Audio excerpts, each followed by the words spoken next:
Meanwhile, the ICPC says corruption is pervasive in the private and public sectors of Nigeria. Provost of the Anti-Corruption Academy, the research and training arm of ICPC, Professor Olatunde Babawale, spoke on the sidelines of a forum to validate the Nigeria Corruption Index. Siphon reports. The Nigeria Corruption Index measures corruption and its impact on various sectors in the country.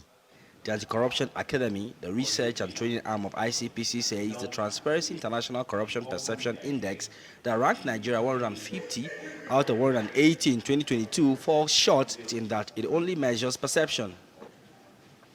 The Academy says the Nigeria Corruption Index goes beyond mere perception. So what's happened for the past few months is that researchers have gone to the field to collect data.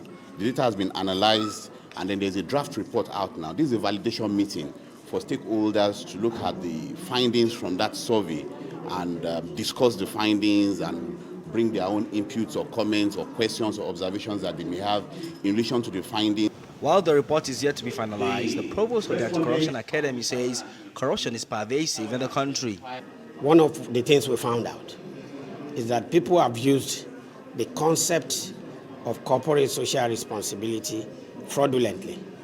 They have used it to disguise corruption, to also disguise the perpetration of corruption between the private and public sector. What I mean by that is that private companies sometimes bring out the concept of corporate social responsibility as real corporate social responsibility, when what it is actually to perpetuate corruption by giving officials bribe and even equipment. After considering the inputs of stakeholders, the Nigeria Corruption Index will be finalized and submitted to the ICPC. At the end of the day, it's just an advisory which will be submitted by the ICPC to the government. What the government does with it is entirely its business. Siphon, TVC News, Abuja.